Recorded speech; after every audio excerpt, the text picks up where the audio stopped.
Praise the Lord. खुदावन यहोशू मसीह के नाम से फिर एक बार हम आप सबों को इस YouTube चैनल के अंदर स्वागत करते हैं और मैं आपके सामने बुधवार के बाइबल स्टडी के लिए उपस्थित हूँ। प्रभु को धन्यवाद करता हूँ कि प्रभु ने फिर एक बार वचन प्रचार करने के लिए मौका दिया, इसके लिए प्रभु को धन्यवाद करता हूँ। और आज का जो विषय है, एक नए विषय में हम प्रवेश करेंगे, क्योंकि जो तुम्हारी ओर से लड़ने वाला ही वह तुम्हारा परमेश्वर यहोवा है। ये व्यवस्था विवरण इसका 3 अध्याय 22वां वचन। क्योंकि जो तुम्हारी ओर से लड़ने वाला ही वह तुम्हारा परमेश्वर यहोवा है। व्यवस्था विवरण 3 अध्याय 22वां वचन। इसमें आज हम कुछ उदाहरणें देखेंगे। कुल मिलाकर हम 8 उदाहरण देखेंगे और उसमें 2 बार दाऊद के विषय में भी है। तो उसी को हम वचन से देखेंगे कि प्रभु ने कैसे इन सभी लोगों को लड़ाई में मदद की है। तो वचन में जाने से पहले हम दुआ करें ताकि खुदा हमें बुद्धि ज्ञान समझ दे उसके पवित्र कलाम समझने की। तो आइए अपने आंखों को बंद करें, सिरों को झुकाएं, प्रार्थना करें। Hallelujah hallelujah. खुदावन यीशु मसीह की समय के लिए प्रभु धन्यवाद करते। फिर एक बार प्रभु आपने अवसर मौका दिया आपके वचन को प्रचार करने के लिए। आज हम प्रार्थना करें प्रभु, जब रोटी तोड़ेंगे प्रभु हमारे समझ को खोल, पवित्र आत्मा से हमारे आत्मिक लॉर्ड आत्मिक आंखों को खोल, ताकि हम आपके पवित्र कलाम को अच्छे से समझ सके और आपके नाम की महिमा स्तुति आराधना कर सके। लॉर्ड दया कर, अनुग्रह कर और हर शैतान खेलने से हमें बचा। आपके मार्गों में हम सबों को चला प्रभु। सुनने वाले सुनाने वाले दोनों के ऊपर दया कर। आपने हमारी विनती प्रार्थना सुना, धन्यवाद कर छोटी सी विनती खुदावन यीशु मसीह के नाम से मांगता हूं, सुन कबूल कर, आमीन। आज का विषय है, क्योंकि जो तुम्हारी ओर से लड़ने वाला ही वह तुम्हारा परमेश्वर यहोवा है। व्यवस्था विवरण 3 अध्याय 22वां वचन। इसमें कई 8 उदाहरण हम वचन से देखेंगे। 2 बार दाऊद के विषय में भी है। पहले हम अब्राहम के बारे में देखेंगे। उत्पत्ति की किताब 14वां अध्याय 14 से 16, जेनेसिस चैप्टर 14 to 16। यहाँ पे परमेश्वर के पवित्र कलाम में लिखा है, यह सुनकर कि उसका भतीजा बंदी बना लिया गया है, अब्राम ने अपने 318 शिक्षित युद्ध कौशल में निपुण दासों को लेकर, जो उसके कुटुंबी में उत्पन्न हुए थे, अस्त्र शस्त्र धारण करके दान तक उनका पीछा किया और अपने दासों के अलग अलग दल बांधकर रात को उन पर चढ़ाई करके उनको मार लिया और होबा तक, जो दमिश्क के उत्तर की ओर है, उनका पीछा किया। और वह सारे दल को और अपने भतीजा लूत और उसके दल को और स्त्रियों को और सब बंदियों को लौटा ले आए। तो इब्राहिम ने 318 जो शिक्षक उनके पास थे, उनको सभी को लेकर उन्होंने उनके भतीजा जो बंदी में थे उनको छुड़ाया। और ये मैं समझता हूँ ये सारा काम में खुदा ने उससे मदद किया, खुदा ने उसके लिए लड़ा और उनको विजय परमेश्वर ने दिया गया। यह है पहला उदाहरण जो हमने खुदा के पवित्र कलाम से देखा। अब हम योशू की पुस्तक में जब आते हैं, जोशुआ इसका 12वां अध्याय 7वां वचन, जोशुआ चैप्टर 12 वर्स 7। यहाँ पे लिखा है, यारदन के पश्चिम की ओर लेबनान के मैदान में एक बालगाड़ से लेकर सईर की चढ़ाई के अलग पहाड़ तक के देश के जिन राजाओं को योशुआ और इजरायलियों ने मारकर उनका देश इजरायलियों को गोत्र और कुलों के अनुसार बाग करके दे दिया था, वह ये है। तो यहाँ पे योशु ने बाइबल के अंदर लिखा है बहुत से राजाओं को नष्ट किया और उनका जगह उनको दिया गया, क्योंकि योशुआ 12:24 में लिखता है, जोशुआ 12:24, इस प्रकार सब राजा 31 हुए। तो ये 31 राजा लोग था जिसको योशु ने मारा और उनका जो जगह था वो उन्होंने उनको इजराइल के गोत्रों को दे दिया। और भी कुछ वचनों को देखेंगे। योशु के पुस्तक उसका 10वां अध्याय 14 वचन में लिखता है, जोशुआ 10:14, न तो उसे पहले कोई ऐसा दिन हुआ और न उसके बाद जिसमें यहोवा ने किसी पुरुष की सुनी हो, क्योंकि यहोवा तो इजराइल की ओर से लड़ता है। तो यहाँ पे भी लिखा है कि यहोवा इजराइल की ओर से लड़ता है। और मैं समझता हूं कि योशु के समय भी खुदा ने उनको मदद किया इस सब राजाओं को नष्ट करने के लिए। और भी कुछ वचन हम देखेंगे। योशु की किताब 10वां अध्याय 42वां वचन, जोशुआ चैप्टर 10:42, यहाँ पे लिखा है, इस सब राजाओं को उनके देश समेत योशु ने एक ही समय में ले लिया, क्योंकि इजराइल का परमेश्वर यहोवा इजरायलियों की ओर से लड़ता है। वापिस यहाँ पे लिखा है कि इजरायलियों के लिए परमेश्वर लड़ता है। और यीशु के 23वां अध्याय 10वां वचन,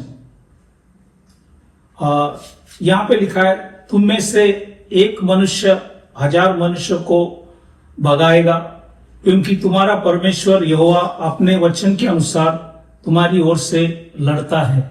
तो यहाँ पे भी लिखा है कि परमेश्वर उनके लिए लड़ता है। और भी कुछ वचन है। लेवियों की किताब 26वां अध्याय 7 और 8, लेविटिकस चैप्टर 26 वर्स 7 and 8, यहाँ पे लिखा है, और तुम अपने शत्रुओं को मार भगाएंगे और वे तुम्हारी तलवार से मारे जाएंगे।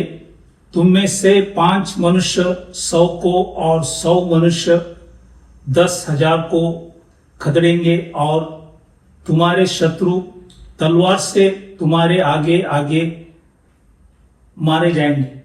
तो यहाँ पे भी लिखा है कि लेवियों की पुस्तक में भी मूसा ने लिखा है कि 5 मनुष्य 100 को और 100 मनुष्य हजारों को खदेड़ेंगे। और ये परमेश्वर का कार्य है और ये खुदाई योशु को सहायता मदद किया। और ये दूसरा उदाहरण है जो हमने वचन से देखा गया कि परमेश्वर खुदावन यीशु मसीह कैसे यीशु को मदद किया और वो परमेश्वर आज भी जीवित है। अब हम तीसरा उदाहरण में जाएंगे, वो है दाऊद के विषय में। पहली शमूएल 30वां अध्याय 1 और 2 वचन, 1 शमूएल चैप्टर 30 वर्स 1 and 2, यहाँ पे लिखा है, तीसरे दिन जब दाऊद अपने जनों समेत जिगलाग पहुंचा, तब उन्होंने क्या देखा कि अमलियों ने दक्षिण देश और जिगलाग पर चढ़ाई की और जिगलाग को मार के फूंक दिया। और उसमें की स्त्री आदि छोटे बड़े जितने थे सबको बंदी बनाकर ले गए। उन्होंने किसी को मारा तो नहीं डाला, परंतु सबको लेकर अपने मार्ग लिया। तो यहाँ पे दाऊद राजा जब जिगलाग में आए तो उन्होंने देखा कि अमलियों के जो लोग थे उन लोग ने सबों को बंदी ले गया। इसी के विषय में हमने कई वचनों को यहाँ पे देखा गया। अब हम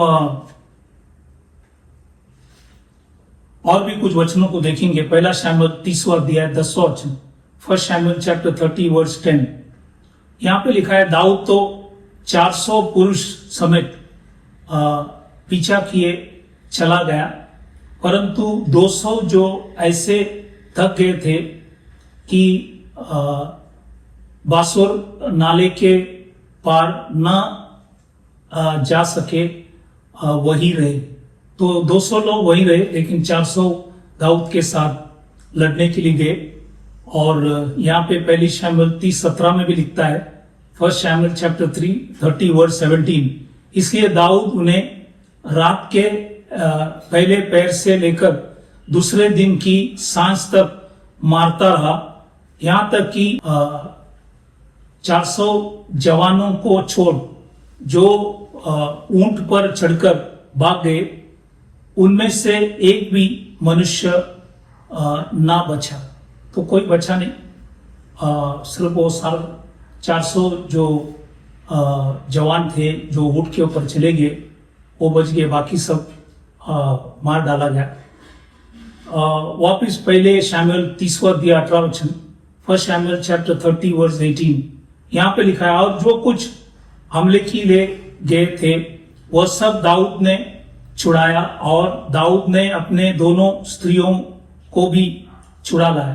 तो दाऊद ने सबको, बंदी जो गए थे उनको सबको छुड़ा के लेके आए, उनके स्त्री को, इजरायलियों को, सबों को छुड़ा कर लिया है। और मैं समझता हूं कि खुदा ने दाऊद को इस समस्या के अंदर भी प्रभु ने उन्हें मदद किया। चौथा उदाहरण जो है, पहला इतिहास इसका 11वां अध्याय 11 वचन, पहला इतिहास 11वां अध्याय 11 वचन, फर्स्ट क्रॉनिकल्स चैप्टर 11 वर्स 11। यहाँ पे यशोबाम करके एक व्यक्ति था, वो उनके विषय में ये लिखता है, दाऊद के शूरवीरों की नामावली यह है, अर्थात एक हकमानी का पुत्र यशोबाम जो 30 में मुख्य था, और उसने 300 पुरुष पर बाला चला कर उन्हें एक ही समय में मार डाला। तो ये यशोबाम जो व्यक्ति था, इन्होंने एक ही समय 300 लोगों को नष्ट किया, और ये खुदा के मदद के द्वारा किया। उसके मदद के बिना इतने बड़े काम कर नहीं पाएंगे। तो ये था यशोबाम के विषय में हमने देखा। ये चौथा उदाहरण है। पांचवा है अभिषय। ये भी पहला इतिहास इसका 11वां अध्याय 20 में लिखा है, फर्स्ट क्रॉनिकल्स चैप्टर 11 वर्स 20। यहाँ पे लिखा है, अभिषाई जो योआब का भाई था, वह तीनों में मुख्य था, और उसने अपना भाला चलाकर 300 को मार डाला और तीनों में नामी हो गया। तो ये अभिषाई भी लिखा है कि इन्होंने भी अकेला 300 को मारा गया, और ये दाऊद के साथ ये सब शूरवीर लोग थे। और ये है पांचवा उदाहरण जो हमने खुदा के पवित्र कलाम से देखा, और खुदा ने उन्हें मदद किया। अभिषाई को भी खुदा ने मदद किए, और इसलिए वो 300 लोगों को मार सका। छठवां जो है बनाया,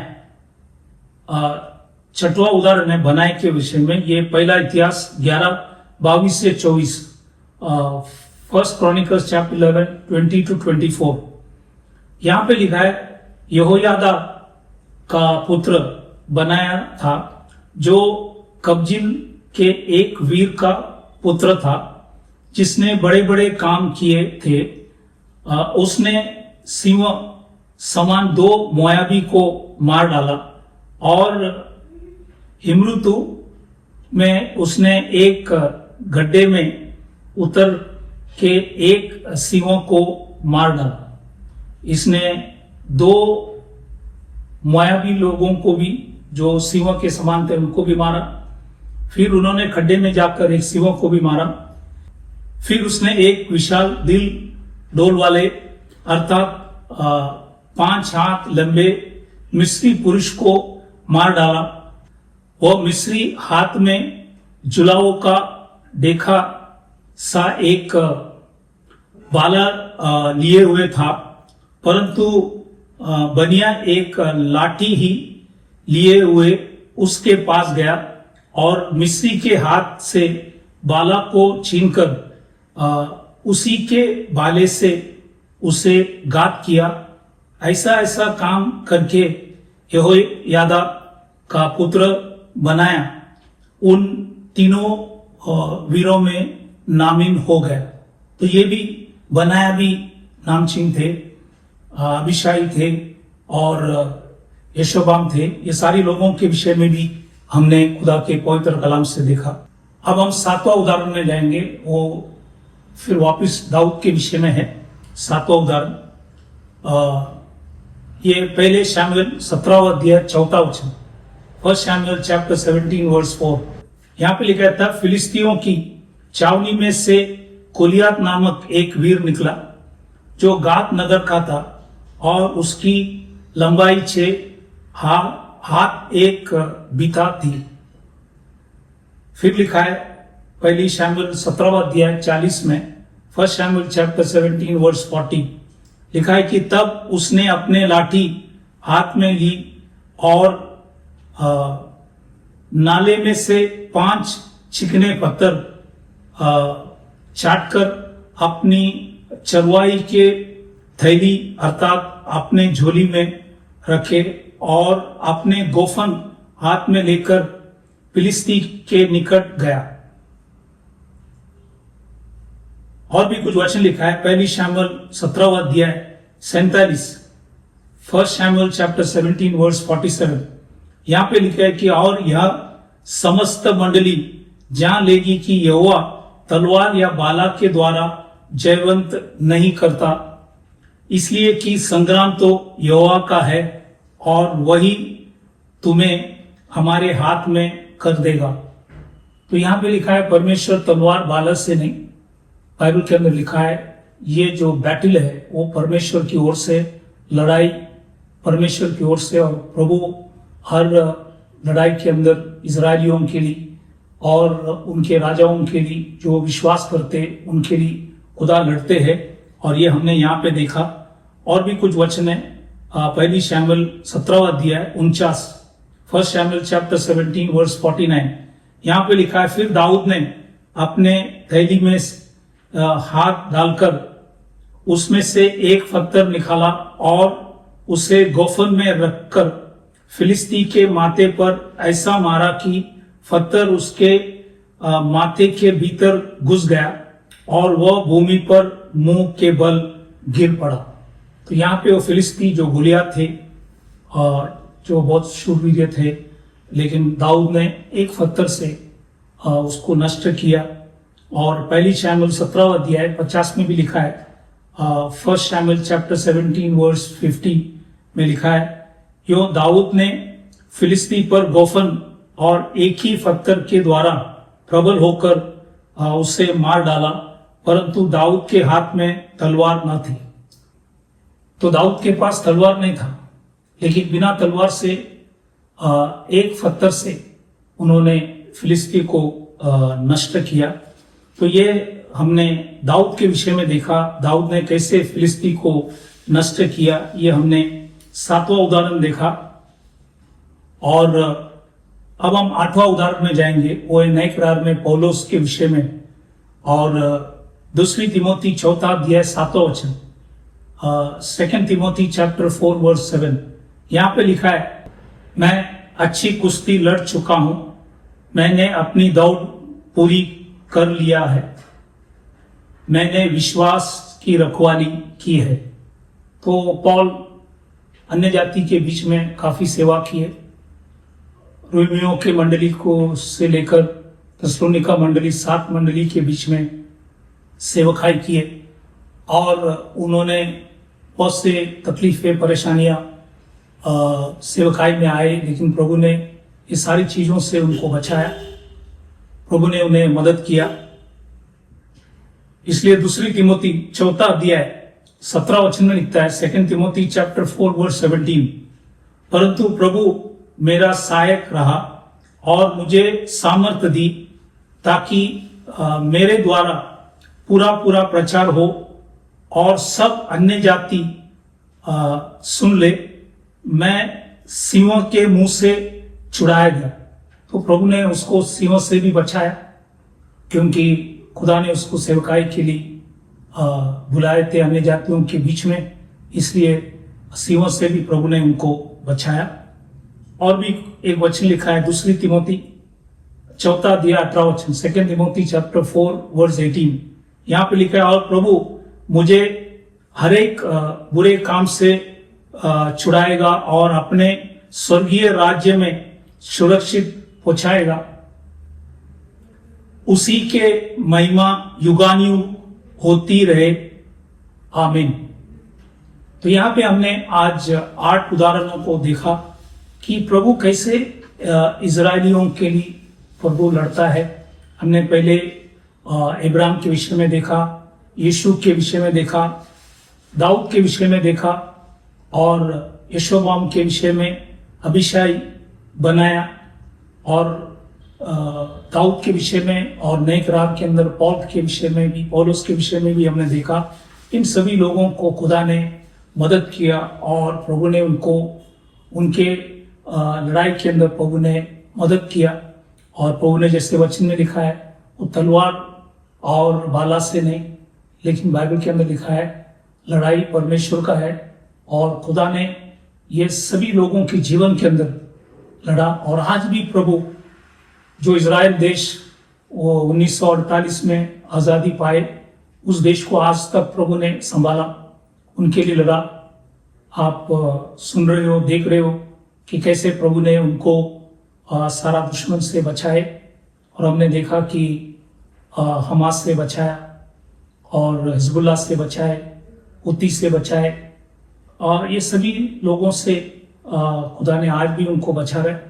वो खुदा आपको और हमको भी बचाने के लिए योग्य परमेश्वर है, इसलिए हमें उसी के ऊपर भरोसा रखना है। यदि आज भी कोई प्रभु को नहीं जानते, यीशु मसीह को नहीं अपनाया, आज भी खुदा आपको मौका देता है। इसलिए वचन में लिखा है, पश्चाताप करो, हर एक व्यक्ति अपने अपने पापों की क्षमा के लिए खुदावन यीशु मसीह के नाम से बपतिस्मा लो, ताकि तुम पवित्र आत्मा का दान पाओगे। और ये जो प्रतिज्ञा है सिर्फ यहूदियों के लिए नहीं, ये अन्य जातियों के लिए है, तो इसलिए आज ये हमें भी है।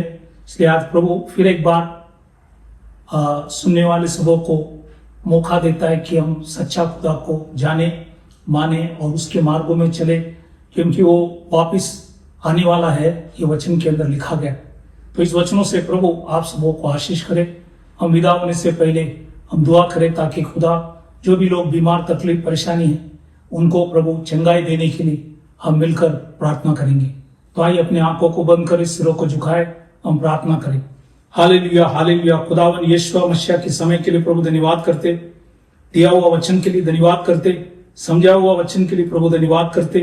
हम विशेष प्रार्थना करें प्रभु, जो भी बीमार, तकलीफ, परेशानी, संकट, मुसीबत, अलग अलग समस्या में प्रभु हम प्रार्थना करें, आपने खाए फटके से उन्हें चंगाई दे, आपने भाई और लोग से उनके सारी अपराधों को क्षमा कर उन्हें शक्ति, सामर्थ्य, हिम्मत दे, बल दे, और सबों को तेरे मार्गों में तेरी इच्छा से चला।